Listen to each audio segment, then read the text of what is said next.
All right, you guys, looks like we are live. Hello from Levi's Stadium. Olivia Reiner here for Packers News, joined by Ryan Wood, and we are here to wrap up the Packers' loss to the San Francisco 49ers.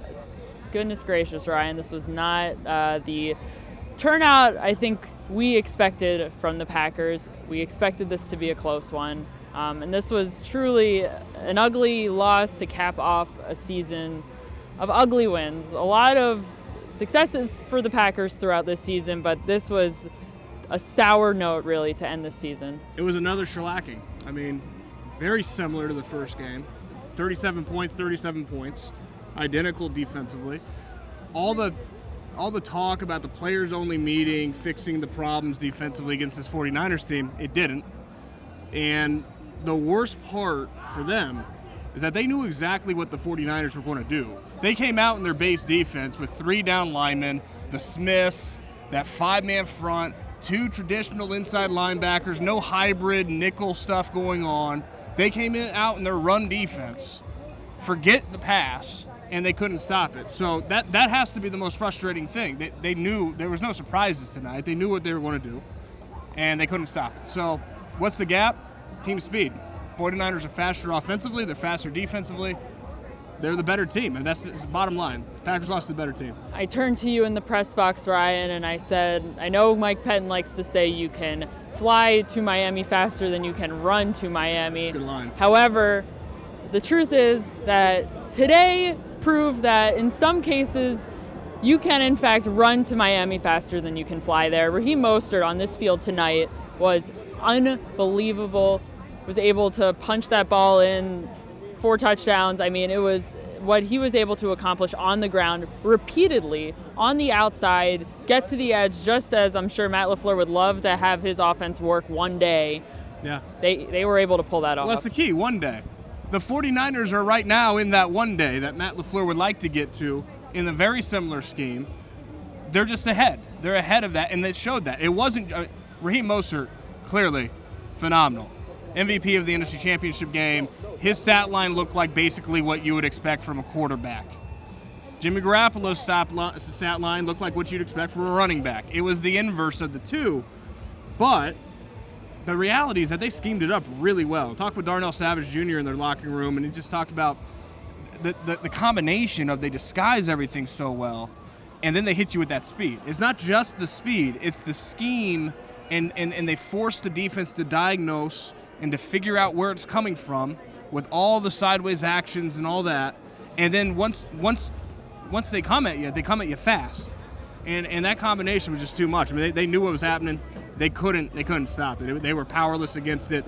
This is about as lopsided, as one-sided of a defensive game that you could see. They just were on their heels all night, never recovered. We'll go back to what you said earlier about Jimmy Garoppolo. 8 passing attempts in this game. The Packers are highly touted for their pass rush in Preston and Zadarius Smith, and Kyle Shanahan said, you know what? You know how we take the pass rush away from the Packers? Don't give them a pass to rush. And it worked out pretty well. Well, and think about this, all right? For literally like 5 years now, this Packers front office, it predates Brian Gutekunst. Going back to the days of Ted Thompson, they have obsessed, rightly so, over building a pass rush that can get them to the Super Bowl. And they did that. This pass rush is a Super Bowl-worthy pass rush, and the Smiths, Kenny Clark on the inside, they finally have that, and they go against a team that runs the ball 40 times for 250 yards and throws it 8 times. Finally in this season where everything's gone their way, this was about as unlucky of a matchup as you can get because, as you said, you want to nullify the pass rush that they spent 5 years building, don't pass it, and that's what they did. That is exactly what they did. Guys, this is kind of an interesting setting for us to have our final post-game chat with you guys, and behind us, San Francisco 49ers fans are celebrating. They're heading to the Super Bowl. The Packers obviously are not. It's kind of an interesting environment. What was the locker room like when you walked in there? What did you notice when you started talking to guys? There's levels of experience in this locker room. You've got your guys that are veterans, right? And they got a lot of young guys, too. The young guys, they haven't been here before. They don't really get it. You know, there's a rookie class here. There's guys in their second year. I don't think you can understand how hard it is to get here if you're that early. David Bakhtiari, who I spoke with, he gets it very well. Because David Bakhtiari's been in all 3 of these NFC Championship games that they've lost in the past 6 years. This first being his 2014 season, his second season. And he's, I asked, how you feeling? What else can you ask? And he said, I'm effing annoyed. That's what that was his quote. He said, it feels like a monkey that they can't get off their back. And I can't imagine going through 3 of these in 6 years, and each time, we talked about how it's similar to the first game against the 49ers in November, the shellacking. Well, this was awfully similar to the 2016 NFC Championship game, too. It was about the same time, in fact, that this game ended. Like midway through that second quarter, this game was over, just like in Atlanta 3 years ago. Carbon copy, 51-0 halftime score combined, their last 2 NFC Championship games. 51-0. Hard to go to the Super Bowl that way. Can't do it. No, you got to score. When Aaron Rodgers was speaking at the podium just moments ago, he talked about that game in 2016 in Atlanta and compared it to this one. And he said that his outlook after this game compared to his outlook after that game are very different. The teams were in very different places. He has a lot more optimism about the future of this team because of the leadership, because of Matt LaFleur, because of Brian Gutekunst and their teams that they have put this team together. Essentially, overnight, quote unquote, overnight in the offseason, what they were able to do. Aaron Rodgers has a lot of faith in Matt LaFleur and what this offense can potentially be. And he says that what they've done this season is really scratching the surface of what is to come. I was curious, I'm sure you're curious too, to hear what the tone and tenor of the quarterback would be after this game. Look, he's 1-3 now in NFC Championship games. Right now, it's a big part of his legacy. It's a big part of his legacy. And so what would the tenor be? And it was a lot of optimism. He praised Brian Gutekunst relentlessly about going all in on the roster, his aggressive approach. He said with Matt LaFleur, the scheme is there. That's how he feels about the offense. He thought that Matt LaFleur brought a good plan each week. It's just a matter of execution. Pretty clear writing on the wall. Aaron Rodgers knows that the personnel is going to be different offensively, and it's going to get overhauled this spring. There's no secret. Their lack of pass catchers caught up with them again tonight, and it's been an issue all year. In that first half, Devontae Adams has 1 catch for 7 yards, and there's just nobody else to step up. They've got to have more options there. But he was pretty optimistic. He said this is the year that it became fun for him again, and he feels like the window's still open. So we have a lot of you guys here in the Facebook chat. Thank you guys for joining us. I know it's late, at least in the central time zone in the East Coast. It's pretty late here too, but we've got a lot of you guys in here. Sherrard, Otis, I'm sure there are some others that are questioning Mike Pettin and his future with the Green Bay Packers. How do you evaluate Mike Pettin over the last couple of seasons? Obviously, you never evaluate a guy on one game, but based on the way that he was not able to respond to Kyle Shanahan tonight and just how the season panned out in general, where do you think the Packers stand with Mike Pettin at this point? I don't think this is a Mike Pettin game. I think this is not having enough speed on the second level game. In that, Blake Martinez is a fine linebacker, makes a lot of plays, good tackler. But when he's your fastest linebacker, there's got to be more players like that on the second level, and there's got to be more speed. And I think that was exposed big time tonight. I don't know what Mike Pettin could have done. They're only as fast as they are on that second level, and I think it was a big part of the game. Mm-hmm. Yes, let's see what else you guys got in the comments here. Matthew says, sign a big-name free agent or two. Aaron Rodgers after the game, again, impressed upon Brian Gutekunst. He wouldn't mind to see a similar free agency in this offseason. We know what Brian Gutekunst is capable of doing in the offseason based off of what he did in the last one. But would you envision him going for it again? He's always going to go for it. I think when he said he didn't mind, I think it was a little tongue-in-cheek because I think Aaron Rodgers knows the chances of him having another spring that is as revolutionary to the roster as this one are probably small because, let's face it, in one day, guy signed 4 starters, including the Smiths, a pair of Pro Bowl talents. It's hard. You don't do that every year. But Brian Gutekunst is not going to hesitate if there's an opportunity at tight end, at receiver. We'll see what they do at inside linebacker. He's not going to hesitate. He's been very aggressive. I would expect him to keep the pedal to the metal and be aggressive again. Mm-hmm. Yeah, Kyle says that the Packers need 2 inside linebackers, a number 2 wide receiver, a starting tight end, and a starting caliber defensive tackle. Is that a pretty solid list for Brian Gutekunst heading into the draft and heading into free agency? You know, it's funny, when you boil things down to 60 minutes in this game, it seems like one of 2 things can happen. One, a lot of fluky stuff. You never know. I mean, turnovers, bad penalties. Fluky stuff can happen. Or you can have your weaknesses kind of unveiled for everyone to see. And it's kind of the crucible for a team. And I think tonight was the latter.